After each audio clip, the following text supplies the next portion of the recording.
안녕하세요. 정신 나간 신우 때문에 이혼한 30대 여성입니다. 사실 신우가 아무리 제정신이 아닌 것 같아도 남편만 똑바로 방패 노릇을 해주었다면 이혼까지 가지는 않았겠죠.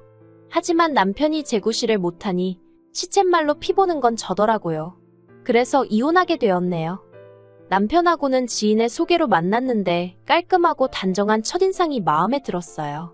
그리고 첫 만남임에도 불구하고 대화거리라던가 갈만한 장소들을 여러 가지 변수를 고려해 짜온 것이 인상적이었죠. 제가 구두를 신고 올지 운동화를 신고 올지 몰라서 각각 코스를 짜왔다는데 뭔가 저를 되게 위해주는 느낌이라 좀 감동적이기도 하고 고맙기도 했고요. 아무튼 그렇게 첫 만남부터 좋은 인상을 받았기에 애프터가 들어왔을 때도 거절하지 않았고 이후로 몇 번의 만남을 더 갖다가 진지하게 연애를 시작했어요. 그리고 연애한 지 2년 만에 남편에게 프로포즈를 받고 정식으로 부부의 연을 맺었습니다. 남편은 일남일녀 중 차남이지만 위로 있는 신우하고는 나이 차이가 꽤 나요. 듣기로는 어머님 아버님은 신우 하나만 낳아서 잘 기르자였고 그래서 아버님이 묶는 수술이라고 하죠. 그 수술까지 받으셨는데 10년 만에 어머님이 임신을 하셨다나요. 그리고 어쨌든 계획에는 없었지만 그렇다고 생긴 아이를 어떻게 지우냐 하여 결국 어머님 나이 40에 출산을 하게 되셨는데 그게 바로 저희 남편이었습니다. 그래서 그런가 신우가 남편을 어지간히 애다루듯 했고 남편보다 어린 저에게는 어휴 말해 뭐하겠어요. 매사 정말이지. 사사건건 간섭하고 참견하고 환장하겠더라고요. 처음에 결혼 이야기가 오가던 당시 시댁에서 집을 해주겠다고 하대요. 그리고 이 약속을 믿은 저희 친정에서는 본격적으로 결혼 준비를 해나가는 과정에서 제법 큰 금액의 현찰 예단을 건넸는데 이후로 황당한 이야기를 듣게 되었어요. 어머님 아버님이 집을 해주신다는 게 현찰로 1억을 해주시고 나머지는 대출을 받아주신다는 얘기였단걸요. 그리고 그 대출은 당연히 저희가 갚는 거였고요. 글쎄 뭐랄까. 의도적으로 저를 속이신 건 아니라고 믿고 싶지만 어쨌든 저로서는 제 어리석음과 순진함을 탓하면서도 한편으론 야속한 마음이 들더라고요.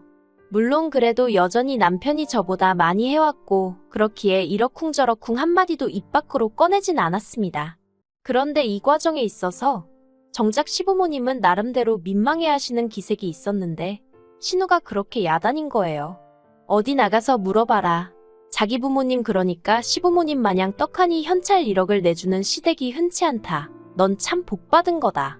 막말로 자기가 돈 1,000원 보태주는 것도 아니면서 왜 자기가 공치사를 하는지 참으로 황당하기도 하고 우습기도 하고.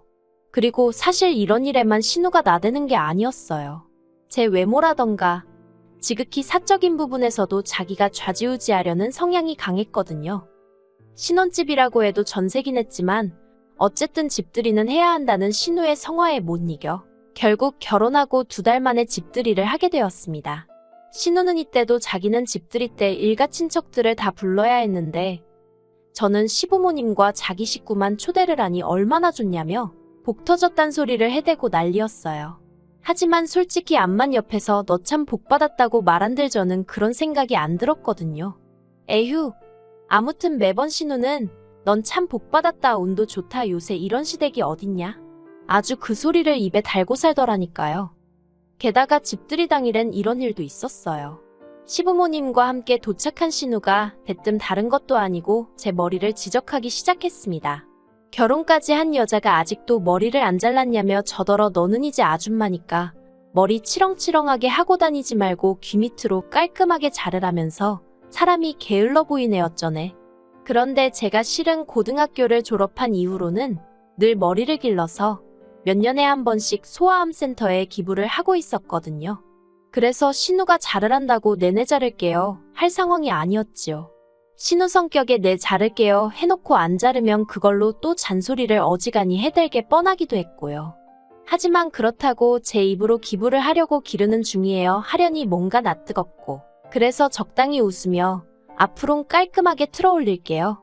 했더니 대뜸 너 내 말 무시하냐면서 보는 사람 더우니까 자르라고 하며 소리를 지르는 게 아니겠어요? 순간 벙찌고 그제서야 심해부가 신우더러 갑자기 왜 그러냐며 저한테 미안하단 식으로 눈치를 하는데 가만히 있다 뺨 맞는 기분이 이런 건가 싶더라니까요. 그리고 저는 솔직히 남편이 나서서 신우한테 말 한마디라도 단호하게 해주길 바랬거든요. 그런데 기껏 남편은 한다는 말이 저더러 다음에는 모자라도 쓰고 있으랍니다. 굳이 싫은 소리 들을 필요는 없지 않냐면서요. 그리고 더 어이가 없었던 건 그렇게 평소에 저한테 경우를 따지고 도리를 따지는 신우가 정작 지 자식 교육은 개판을 쳐놨다는 거예요. 도대체 집구석에서 가정교육을 어떻게 시킨 건지 애들 상대로 이렇게 표현하기도 뭐하지만 예의범절이라곤 하나도 모르고 지들 뜻대로 안 되면 발악을 해대기 일쑤였으니까요. 물론 그나마 다행이라고 해야 할지 심해부는 최소한 저희 집이든 시부모님 댁이든 자기 집이 아니면 나름대로 애들 단속은 하려들고 다른 사람들 눈치는 살피는 듯 했지만 이번에도 신우는 자기 애들이 개성이 강해서 그렇다나 어쩐다나 말도 안 되는 핑계를 대면서 당당하기는 어찌나 당당하던지. 그리고 엄마라는 사람이 막말로 배째라는 식으로 나와버리니까 이건 뭐 부모가 저 따위니 애가 저 모양이란 소리가 절로 나올 수밖에 없었죠. 신우에게는 중학교 다니는 아들 하나랑 초등학교에 다니는 아들 하나 총 두 아들이 있는데 두 아들들 다 게임에 환장을 해서는 어른들이 있는 자리에서도 손에서 핸드폰을 놓지 못하더군요. 심지어 밥을 먹으면서도 눈은 핸드폰에서 떼지를 못해선 걸핏하면 무릎지르고 밥 흘리고. 그런데 어이없는 건 지 자식이 그러면 신우건 심해부건 부모가 돼서는 핸드폰을 뺐던가 해야지. 그럴 생각도 없고 어질러진 식탁을 치울 생각도 안 해요. 그리고 그러다 한 번은 시조카가 지 국그릇을 바닥에 쏟았는데 워낙 평소에도 잘 엎지르니까 플라스틱 그릇에 줘서 그릇은 안 깨졌지만 그래도 식탁 밑이 엉망이 되었죠. 그런데 어머님이 저더러 가서 걸레 좀 가져와라 하시는 거예요. 아니 신우 심해부 둘 다 자리에 있었고 애가 얼마나 어린 것도 아닌데 왜 아무 상관없는 저더러 걸레를 가져오라 하나? 황당하대요. 그래도 일단은 가지고 왔더니 어머님이 또다시 저더러 거기 서서 뭐하냐며 얼른 닦으라는 거예요. 그래서 얼떨결에 무릎 꿇고 바닥을 닦는데 울컥했어요. 내가 왜 밥 먹다 말고 시조카가 엎은 걸 치워야 되나 싶은 게. 그래서 치우다 말고 일어나서는 시조카가 보고 있던 핸드폰을 뺏고는 직접 치우라 했습니다. 그리고는 어른들 계신 식사 자리에서 핸드폰을 하는 것도 예의에 어긋나는 일이고 본인이 어지른 건 본인이 치워야 하는 거라고 알려줬죠. 그랬더니 신우가 저더러 한다는 말이 치우기 싫으면 말지 왜 밥 먹는 애한테 잔소리를 하냐는 거예요.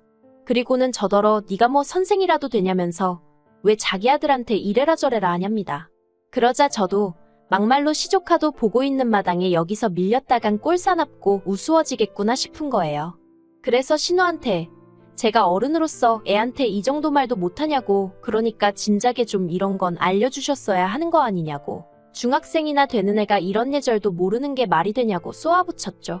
그랬더니 신우가 당장이라도 저를 한 대 칠 기세로 너 지금 뭐라고 했냐고 소리를 지르는데 그제서야 심해부가 처남댁이 틀린 소리 한 것도 아닌데 뭘 그러냐며 신우를 말렸고 뭐 그렇게 대충 분위기가 수습이 되긴 했습니다만 그때도 저희 남편은 침묵만을 지키고 있었기에 참으로 한심하대요. 하지만 이런 일들이 반복되었음에도 불구하고 가족 모임 자체를 중요시하는 아버님 때문에 신우네랑은 어쩔 수 없이 1년에 몇 번이고 마주칠 수밖에 없었습니다. 그리고 그럴 때마다 저는 정말 돌을 닦는 심정으로 신우네 식구들을 상대하곤 했죠. 하지만 결국 지렁이도 밟으면 꿈틀한다는 말처럼 저도 더는 참을 수 없어서 폭발하고 말았으니 그건 결국 신우의 오지랖 때문이었어요. 이 일로 이혼을 하게 된 것도 사실이고요. 사실 제가 남편과 결혼하던 당시 시부모님께서 말씀하시기를 재산은 없다고 하셨어요. 남편 말로는 어머님이 젊어서 제사 문제로 어지간히 큰어머님께 같은 며느리 입장임에도 불구하고 시달리셨는데 며느리한테 차마 그 꼴을 보여줄 순 없다며 아들이 장가가면 더는 큰 집에 안 가시겠다고 선포를 하셨다고 했거든요. 그래서 결혼 전부터 결혼하고 나면 명절 때 시댁에서 하루, 친정에서 하루 이렇게 보내기로 했었고 실제로 처음 2, 3년은 그렇게 보냈어요. 그런데 작년 추석부터 자꾸만 아버님이 다시 어머님도 그렇고 저희 부부도 그렇고 큰 집에 가서 인사도 드리고 제사도 돕고 그랬으면 좋겠다는 식으로 말씀을 하시는 거예요. 그리고 저야 당연히 내키지 않았죠. 어머님도 미쳤냐고 거길 왜 또 가라고 하냐고 안 간다고 하셨고 남편도 어머님이 거기서 시달리는 걸 보면서 자라서 그런지 아버님의 그런 말씀에 단박에 싫다고 했고요. 하지만 하도 아버님이 난리를 치셔서 결국 어머님은 안 가시고 저희 부부만 다녀오게 되었는데 이렇게 표현해도 될지 모르겠지만 큰아버님이나 큰어머님이나 저희 어머님이 왜 그렇게 싫어하시는지 참으로 알만한 성격이었어요. 큰 집에 도착하기가 무섭게 저를 부엌으로 데려가시더니 앞치마 주시고, 솔직히 저도 그 집에 갈 때는 일을 하게 될 거라는 어느 정도의 각오가 되어 있던 건 사실이에요. 하지만 최소한 큰 집 식구들한테 인사할 틈이라도 주시고 물 한 잔이라도 주셔야 하는 거 아닌가요? 그런데 하시는 말씀이 너는 여기 손님으로 온 게 아니니까 빨리빨리 움직여라. 여자가 굼뜨면 쓸모가 없다. 네 시애미가 널 좀 가르쳤느냐. 하긴 거기도 뭐 아는 게 있어야 가르치던지 하겠지. 제가 저희 어머님과 얼마나 가까워진 사이는 아니었지만 왜 자리에도 안 계신 분을 괜히 끌어들여 한 소리 하질 못해 안달이신지 도무지 이해가 되질 않더라니까요. 아무튼 그래서 내리 4시간 넘게 부엌에서 제대로 한 번 앉지도 못하고 일만 했어요. 그리고 더 화가 났던 건 큰어머님이 자리에도 안 계신 저희 어머님은 물론이고 저한테도 말을 막 하시니 그 집 며느리들도 저한테 이거 해라 저거 해라. 물론 두 며느리 다 저에 비하면 나이가 한참 많기는 했지만 그래도 기분이 더러운 건 사실이었네요. 아무튼 그래서 그날 집으로 돌아오면서 남편더러 결혼할 때 약속한 거 안 잊었지 하니까 응 하더라고요. 그래서 나 이제 큰 집에 안 가겠다 했습니다. 연휴근무래나 친정에 가게 되는 것도 싫고 시댁 가서 신우한테 시달리면 됐지 큰 집까지 가서 하녀 노릇도 해야 하냐고 그렇게는 못한다고 결혼 전에 약속한 대로 하자고 했죠. 그랬더니 남편도 너는 가타부타 말은 안 하고 알겠다고 하대요. 그리고 실제로 지난 설에는 큰 집에 가라는 아버님의 말씀에 싫다하고 친정에 갔어요. 참고로 친정은 거리상 멀기도 멀어서 1년에 시댁에 10번 간다 치면 친정엔 명절을 포함해 2-3번 가는 게 전부였습니다. 아무튼 저희가 큰 집에 안 갔더니 아버님은 큰 집에 당신 체면이 안 선다고 죽어도 가기 싫다고 눈물까지 보이시는 어머님을 저희를 대신하여 기어이 끌고 가셨던 모양입니다. 그리고 그렇게 가신 어머님은 큰어머님의 며느리들하고 같이 제사 준비를 하셨다대요. 뿐만 아니라 그 와중에 큰어머님이 당신 아들들이 갈비를 좋아한다며 그걸 저희 어머님한테 하라고 시켜서 뜬금없이 갈비까지 사다가 재워놓고 오셨다는데, 그러니 결국 그 화가 전부 다 아버님한테 향하는 건 어찌 보면 당연한 일이었고 그래서 두 분이 이혼한 해만의 소리까지 나왔었거든요. 그런데 지난 어머님 생신 때 가족 모임에서 만난 신우가 다가올 추석은 어떻게 할 거냐며 이런저런 얘기를 하다가 갑자기 지난 설날에 있었던 일이 특히나 저 때문이란 식으로 얘기를 하대요. 신우가 한다는 말이 제가 착한 남편을 꼬셔서 큰 집에 안 가고 친정에 가는 바람에 어머님이 큰 집에 가게 된 거 아니냐며 저희만 고분고분 큰 집에 갔다 왔으면 그럴 일이 있었겠냐고요.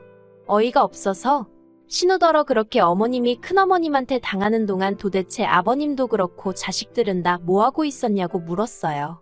특히 신우더러 그렇게 어머님이 안타까우면 같이 가서 좀 도와주시지. 형님은 왜 큰 집에 안 가냐고 그랬죠. 그랬더니 자기는 자기 시댁에 가지 않냐고 그러길래 아니 그러면 미리 어머님이 하실 음식이라도 같이 해드리던가. 그리고 저라면 진작에 큰어머님한테 한마디 했을 거라고 그랬네요. 그리고는 아버님한테도 그렇게 와이프가 고생을 하는데 그걸 이날이 때까지 지켜보고만 계신 것도 부족해 이제 며느리까지 그렇게 만드실 생각이시냐고 물었죠. 그리고 사실 남편도 할 말이 뭐가 있어요? 자기도 자식인데 자기 어머니가 그렇게 고생한다 싶으면 아무리 상대가 어른이어도 어머님 편 좀 들어드렸어야지. 아무튼 그러면서 제가 앞으로는 어머님이 일하시는 게 싫으시면 형님이 가서 미리 하고 오세요 그랬습니다. 남편한테도 아니면 당신이라도 좀 가서 어머님 옆에서 도와드리라고. 나는 생판남이니까 얘기할 것도 없다면서요. 그랬더니 이제 신우가 난리가 났죠. 며느리가 돼서는 자기 아버지가 그러니까 아버님이 큰 집에 가자 하면 가면 되는 거지 뭐가 그렇게 말이 많냐면서 돌아오는 추석에는 무조건 가라 나왔저라나. 그리고 저는 저대로 그런 신우의 태도가 너무 불쾌하고 화가 나서 신우더러 그쪽이나 똑바로 하고 살라고 나는 알아서 잘하니까 신경 끄라고 해버렸고요. 그리고는 자리를 박차고 일어나는데 그때 신우가 달려들어서는 제 멱살을 잡더니 너 지금 나한테 그쪽이라고 그랬냐면서 가만두네 안두네 난리가 났네요. 그런데 저도 결혼 전에 몇 년 동안 취미로 유도며 주짓수며 여러 가지를 배웠거든요. 그래서 저도 모르게 그만 제 멱살을 잡고 있던 신우를 비틀어 뒤로 넘겨뜨렸어요. 그랬더니 시부모님이 저더러 미쳤냐고 어디 신우를 잡아뜨리냐면서 순식간에 집안이 아수라장이 되었습니다. 아니 신우가 제 멱살 잡을 땐 가만히 계시던 분들이 참 너무한다 싶대요. 그래서 그냥 엎어져서 울고 있는 신우랑 그 신우 달래면서 저한테 욕을 해대는 시부모님들을 뒤로하고 먼저 시댁 현관문을 나섰습니다. 그랬더니 제 뒤통수에다 대고 아버님께서 너 같은 며느리 다시는 꼴도 보기 싫다면서 2번 다시 이 집 구석에 오지 말라더군요. 그래서 내내 올해도 안 와요 하고 나왔죠. 혼자 운전하면서 집에 오는데 뭔가 후련하면서도 눈물이 났어요. 이유가 뭘까 생각을 해보니 또 아무 액션도 취하지 않고 어정쩡하게 서서 저만 바라보고 있던 남편 때문이란 걸 깨닫게 되었죠. 다정하고 상냥해서 이 사람하고는 평생 다툴 일 없이 오손도손 알콩달콩 살겠구나 싶었는데 생각해보니까 저한테만 그런 게 아니다 보니 남자가 돼서는 뭐 하나 제대로 결단을 내려주는 법이 없단 걸 느꼈고 더는 이런 인간하고는 못 살겠구나를 깨달았네요. 그래서 결국 남편더러 이혼하자 했고 이번에도 남편은 아무것도 하지 않았어요. 그저 미안하다 알겠다 그 말만 할 뿐이었죠. 그런데 황당하게도 이혼 서류 접수하고 그 이야기가 신우 귀에도 들어갔는지 신우에게 연락이 왔습니다. 그리고 신우가 한다는 말이 제가 자기에게 한 모든 걸 용서할 테니 자기는 저에게 바라는 게 없다며 그저 어머님 아버님에게 상냥한 며느리가 되어줬으면 한다고. 그러니 이혼은 하지 말고 내 동생이랑 잘 살아봐. 솔직히 올케한테 내 동생 정도면 분에 넘치고 올케 진짜 복 받은 거라니까 라는 헛소리를 또 하대요. 미친 복 같은 소리 한다고 제대로 똥 밟은 기분이라고 했습니다. 세상에 똥 밟고도 복 받았다 하는 정신 나간 엑스도 있느냐고 한마디 하곤 더는 전화하지 말라 했어요. 어휴, 이제 내일이면 저는 완전히 자유예요. 아싸.